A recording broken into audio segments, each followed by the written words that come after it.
Bulletin में सबसे पहले आपको बताएं कि NA-75 का मैच फंस गया। कौन जीता कौन हारा, 15 घंटे बाद भी नतीजा ना आ सका। इल्जामात दावों की गूंज में रात गुजर गई। बेलाखिर नून लीग के मुतालबे पर रिटर्निंग ऑफिसर ने NA-75 के नताइज रोक दिए हैं। इलेक्शन कमीशन खुद ऐलान करेगा। इससे कबल फिरदौस आशिक आवान ने हल्के में 7000 से जायद वोटों से जीतने का दावा किया था और इल्जाम लगाया था कि एहसन इकबाल और अता तारड़ ने RO को नताइज के ऐलान से रोक रखा है। आपको इस खबर के हवाले से आगाह कर रहे हैं कि डस्का में जो ज़िमनी इंतखाबात हुए हैं वो मुतनाज़े होते दिखाई दे रहे हैं। रात भर जो सूरत हाल रही उसके बाद हमने यही देखा कि 23 पोलिंग स्टेशंस के नताइज अब तक सामने नहीं आए हैं। उन पोलिंग स्टेशंस का अमला कहाँ गायब है, इस बारे में भी कुछ वाज़ेह नहीं हो पाया है। और इस तमाम तर सूरत हाल में एक जानिब नून लीग की जानिब से जीत का दावा किया जा रहा है, जबकि पाकिस्तान तहरीक इंसाफ की जानिब से भी यही कहा जा रहा है कि वोटों की गिनती तक हम नताइज के हवाले से कुछ भी नहीं कहेंगे और हो सकता है कि जीत हमारी ही हो। इस तमाम तर सूरत हाल में हम ये देख रहे हैं कि नून लीग की जानिब से अब ये कहा जा रहा है कि अब इन नताइज को रोक दिया जाए। इसी हवाले से बात कर लेते हैं बोलियों के नुमाइंदे नदीम गौरी से। नदीम, नताइज रोक दिए गए हैं, अब इलेक्शन कमीशन की जानिब से ऐलान किया जाएगा नताइज का?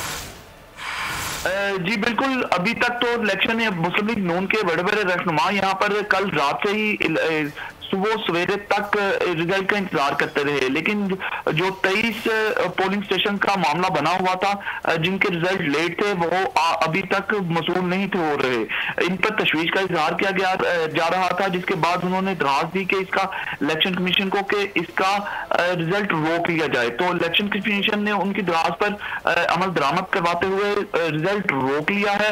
अब देखें अगला लाहेमल अभी इलामी किस्म का कि क्या रिजल्ट अनाउंस किया जाएगा इसी 23 पोलिंग स्टेशन का और इसको टोटल रिजल्ट में तब्दील कर दिया जाएगा या फिर नए इलेक्शन का ऐलान किया जाएगा। अभी तक इलेक्शन कमीशन की जानिब से किसी भी किस्म का इसके अलावा कोई भी ऐलान नहीं किया गया। जी ठीक है, नदीम अता गौरी हमारे साथ मौजूद थे और जो सूरत हाल है उस बारे में हमें आगाह कर रहे थे। और इस वक्त सीनियर तजियाकार नदीम रज़ा साहब ने हमें ज्वाइन किया है, इस बारे में उनसे भी बात कर लेते हैं। नदीम रज़ा साहब, कल दिन से इस वक्त तक जो कुछ भी सूरत हाल हमारे सामने है वो सभी देख रहे हैं। नून लीग की जानिब से जीत के दावे भी किए जा रहे हैं और जो गैर हतमी गैर सरकारी नताइज हैं वो भी उनके हक में आ रहे हैं। आप क्या समझते हैं कि ये एक टेस्ट केस है हुकूमत की कारकर्दगी के बाद अब अवाम नाला दिखाई दे रहे हैं? ये बिल्कुल, जैसे आपने खुद ने कहा, जो कल दिन भर होता रहा है और फिर जो नताइज आना शुरू है हमारे सामने, जो गैर सरकारी नताइज आए हैं, बिलखुसूस अगर बात करें हम नौशहरा की, कि जो साबिक़ वज़ीर आला वज़ीर दिफा का अपना होम टाउन है, जहाँ पे वो कहा जाता है कि उन्हीं के ख़ानदान की गिरफ्त सारी, उन्हीं के रिश्तेदार, भांजे भतीजे भाई, वो सारे वही उन्हीं से जो मरबूत है, सब वही जीतते आ रहे हैं। लेकिन ये एक घर की भी लड़ाई थी। कहते हैं ना कि इख्तिदार में कोई किसी का सगा नहीं होता, वो भाई हो या बेटा हो, कोई भी हो, इख्तिदार में सबको अपने इख्तिदार के लिए बलि चढ़ा दिया जाता है। वो ऐसा ही कुछ PTI को जो कारी ज़र्ब लगी है वो नौशहरा में लगी है कि जहाँ पे मुसलसल 2 जो इंतखाबात हुए हैं उसमें दोनों में PTI की कामयाबी हुई है। गो के देखें यहाँ पे अगर आप एदाद शुमार देखते हैं कि उस इलाके में अवामी नेशनल पार्टी का और नून लीग का, इन सब का अच्छा खासा वोट बैंक है, क्योंकि पहले इन 2 अदवार से पहले वहाँ पे ANP और पीपल्स पार्टी ने जीते हुए आ रहे थे। तो इस शहर को तोड़ा था PTI ने, इमरान खान के करिश्मे ने। लेकिन आज ये घर का भेदी लंका ढाए उस तरह की मिसाल हुई है और अवाम वैसे ही बिखरे हुए थे। डस्का में भी आपने देखा कि वहाँ भी जो सूरत हाल रही, वजीराबाद में जो सूरत हाल रही है हमारे सामने आई है। तो एक केस आप कहें या इससे पहले भी आप देख ले। नदीम साहब, कता कलामी के लिए माजरत, डस्का के हवाले से जो आप बात कर रहे हैं, वहां पर रात तक नून लीग को बढ़तरी हासिल थी, फिर हमने यकायक देखा कि फिरदौस आशिक आवान की जानिब से बयान सामने आया कि 7000 वोटों से PTI जीत गई है। कहीं ना कहीं तो कुछ गड़बड़ जरूर है। देखें, कराची के इंतखाबात आप भूल गए हैं क्या? जो हारे हुए थे वो सो चुके थे, वो बिल्कुल, क्योंकि उन्हें कुछ जानता भी नहीं था। लेकिन जब सुबह हुए दिन चढ़ाए तो उसके बाद वो फतूहात उनकी जाहिर कर दी गई थी। तो ऐसा ही कुछ यही हो रहा है। देखें, हम यानी कि मीठा मीठा हप हप कड़वा कड़वा थू थू वाली हम बात कर रहे होते हैं, हम सेनेट में तो हम बात कर रहे हैं, कि शो ऑफ हैंड दिखाया जाए, लेकिन उसकी बात नहीं करते कि जहां 64 वोट थे और वो कैसे अक़लियत में बदल गए, उसकी आप बात नहीं करते।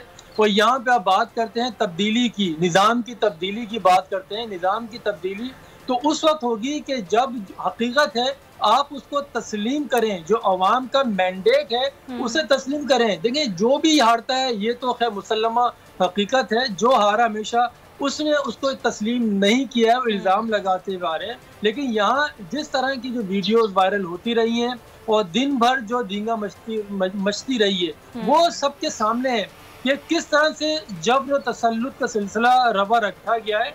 अवाम को ये नहीं चाहिए कि नून लीग आए, वो तो मोहब्बत नहीं करते।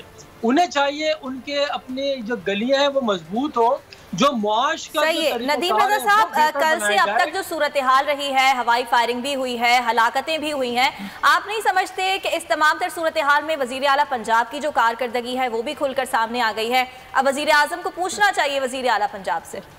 देखें, वज़ीर आला की कारकर्दगी तो सबके सामने है, मुसलसल सबके सामने है।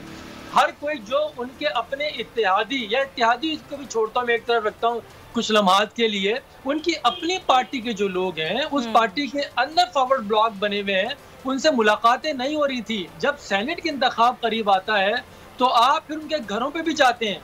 जब हाथ मिलाना गवारा नहीं कर रहे थे वज़ीर आला साहब, अब उनके घरों पे भी जा रहे हैं, उनसे गले भी मिल रहे हैं।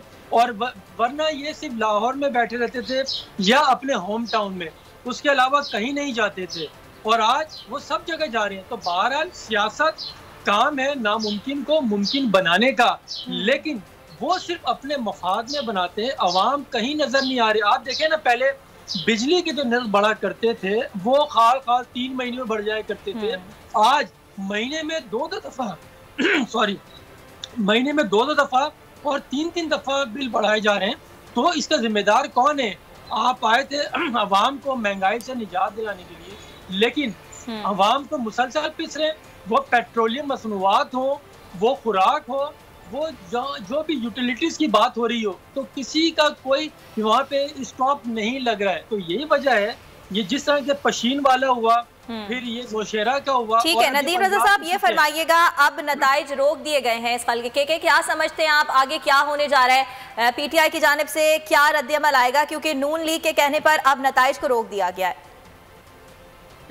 बात यह है कि अमूमन ये होता था कि ज़िमनी इंतखाबात हुआ करते थे, जिसकी गवर्नमेंट होती है वो अमूमन जीता करते थे, मशीनरी उनकी होती थी। लेकिन अगर आप देखें जिस तरह का कि सिंध में हुए, वहाँ पे पीपल्स पार्टी ने स्वीप किया, यहाँ हुए इन्होंने किया, तो वो जहाँ तक बात रही कि नताइज रोकने की, री इलेक्शन की बात भी की जा रही है नदीम साहब। देखें, बात वही है कि पहले जो हुआ जनरल इलेक्शन में क्या हुआ है, वो ये हुआ है कि रोक लिए गए थे। कराची एक ऐसा शहर था कि वहाँ पे एक पब्लिक की जो उनका जो रवैया था वो भी परेशान थे मुकामी लीडरान से, उन्होंने कुछ नहीं किया सिवाय भड़कियाँ मारी और कुछ नहीं किया।